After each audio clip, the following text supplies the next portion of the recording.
नमस्कार, आप देख रहे हैं द बिहार टॉक में हूं आदेशपुरी। बीएसएससी यानी कि बिहार कर्मचारी चयन आयोग। मैंने आपसे जनवरी में ही कहा था कि अब जो है जब तक नए अस्थाई अध्यक्ष की तैनाती बीएसएससी में नहीं होती है, टाइम पास चलेगा, नोटिस चलेगा, टेंडर चलेगा, डेट एक्सटेंड खेला जाएगा। तो डेट एक्सटेंड करना तो खेल समाप्त हो चुका है अभी तक, या फिर उस पर विराम लगा है, लेकिन टेंडर का खेल चल रहा है।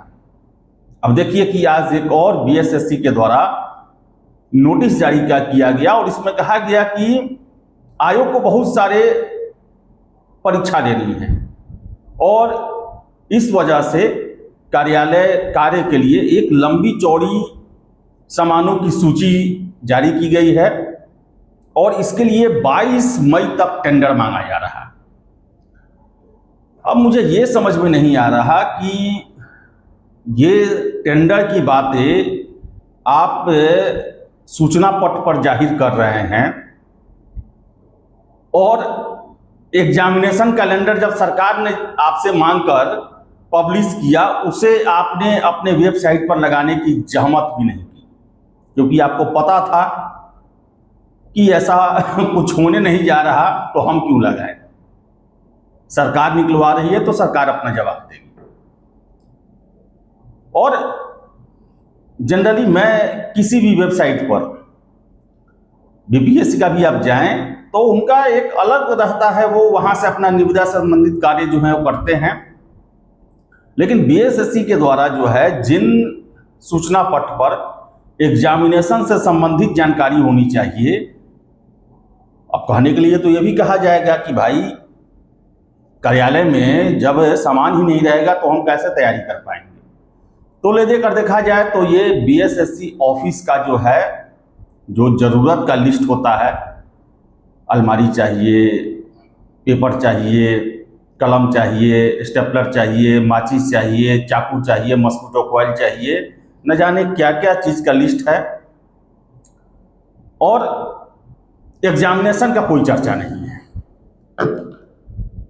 देखिए, फरवरी से ही ये कहा जा रहा है कि टेंडर हो जाएगा, उसके बाद जो है आगे की प्रक्रिया आगे बढ़ेगी। अप्रैल भी चला गया और अभी तक जो है वो केवल निविदा ही खेला जा रहा है। मैं लगातार ये कहते आ रहा हूँ, लंबे समय से कहते आ रहा हूँ और अभी भी मैं अपनी बातों पर अडिग हूँ। जब तक बीएसएससी में अस्थाई अध्यक्ष की तैनाती नहीं होगी, इसी तरह खेल चलते रहेगा। मैं ये बात कई बार दोहरा चुका हूं कि बीएसएससी जो है वो रेपुटेशन अच्छा नहीं है, कोई ना कोई विवाद होता ही है, बड़ा विवाद होता है, डरता है लोग एग्जाम लेने से। और ऐसे में प्रभार में रहने वाला या अतिरिक्त प्रभार वाला जो है वो कभी एग्जाम कराने का जो है वो बीड़ा नहीं उठा सकता। हाँ, ये लोग अब चूंकि प्रभार में हैं तो यही टेंडर फिक्स कर देंगे, वेबसाइट नया बन जाएगा, फिर से आवेदन लेने की प्रक्रिया शुरू हो जाएगी, एडिट का मौका दे दिया जाएगा, दोबारा एडिट का मौका दिया जाएगा, दोबारा फॉर्म भरने का सीजीएल में मौका दिया जाएगा। यही करते रहेंगे, तब तक करते रहेंगे जब तक पूर्ण जिम्मेदारी लेने वाला व्यक्ति ना आ जाए। और पिस रहे हैं बिहार के लाखों लाख कैंडिडेट इस आयोग के भरोसे। बिहार के सबसे ज्यादा कैंडिडेट जो है वो फंसे हुए हैं। 35 लाख से अधिक आवेदन द्वितीय इंटर लेवल में आया हुआ है, 13 लाख सीजीएल 4 में है, कार्यालय परिचारी में भी बहुत ज्यादा संख्या है। और समझिए कि 70-80 लाख कैंडिडेट को बीएसएससी जो है वो दंडित कर रहा, लगातार से दंडित कर रहा, दशकों से दंडित कर रहा। युवाओं को दंड दिया जाता है बीएसएससी के माध्यम से कि आपने हमारे विज्ञापन के लिए आवेदन दिया आपको इसका दंड भुगतना पड़ेगा, अपना जवानी को बर्बाद करना पड़ेगा। एकदम पूरे ईमानदारी से जो है बीएसएससी बिहार के युवाओं की जवानी, जो पढ़ने का 7-8 साल जो कंपटीशन की तैयारी करने का मौका मिलता है, जिस मौका के लिए छात्र न जाने कितना संघर्ष करते हैं, उसको बैठकर बर्बाद किया जाता है। इन लोगों का जो काम करते हैं बीएसएससी में, उनका 1 महीने का सैलरी अगर देरी हो जाए तो आसमान सर पे उठा लेंगे, लेकिन छात्रों का 3 साल 4 साल जाए क्या दिक्कत है? एग्जाम तो बहुत जगह हो रहा है, नौकरी कहीं ना कहीं तो मिल ही जाएगा। तो समझिए कि टेंडर का खेल चल रहा है। आप पूछते हैं ना कि कब होगा एग्जाम, आपको क्या लग रहा है जो आयोग की कार्य प्रणाली है, जो नोटिस वो खेल रहे हैं टेंडर वाली, वो एग्जाम के बारे में सोच भी रहे होंगे? वो तो लिस्ट बना रहे थे कि कार्यालय में जो है वो कितना A4 साइज का जो है वो पेपर चाहिए, छुरी चाहिए, मॉस्किटो कॉइल चाहिए, अलमारी चाहिए, पिन चाहिए, यही सब में लिस्ट बना रहे हैं। छात्रों के लिए लिस्ट बनाने की क्या जरूरत है कि एग्जाम ऑनलाइन होगा कि ऑफलाइन होगा? लिस्ट पूरा बन रहा है आयोग दफ्तर में। कौन कौन आयोग दफ्तर को सजाना है, खूब सामान होना चाहिए, अलमारी होना चाहिए, गद्देदार सोफा होना चाहिए, एसी होना चाहिए। एग्जाम कब होगा?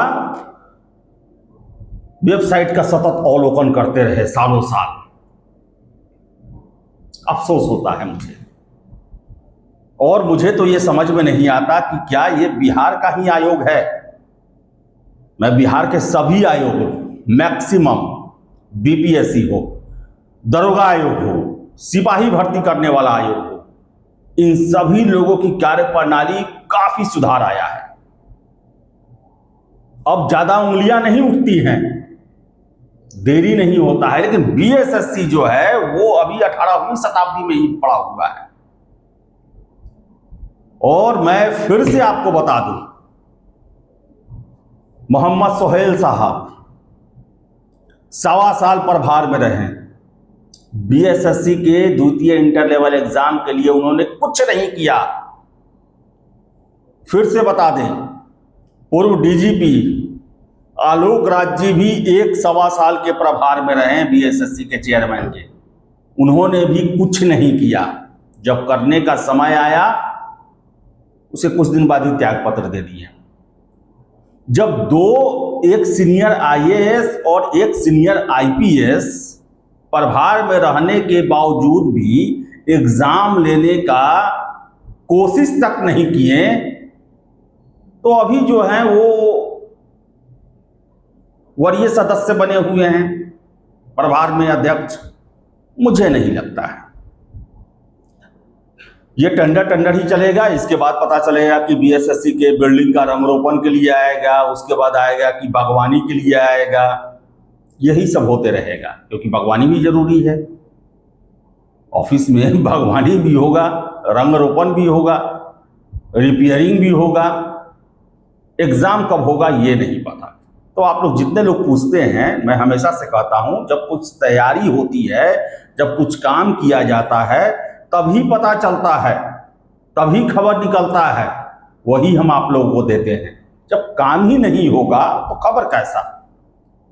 बीएसएससी आप लोग फॉर्म डाले हैं, भूल जाइए, अपने अन्य परीक्षाओं की तैयारी कीजिए। जब लेना होगा 2 साल 4 साल 5 साल बाद आराम से ये ले लेंगे। उस समय आइएगा, एग्जाम दे लीजिएगा, फिर इंतजार कीजिएगा। उसके बाद अद्भुत आयोग।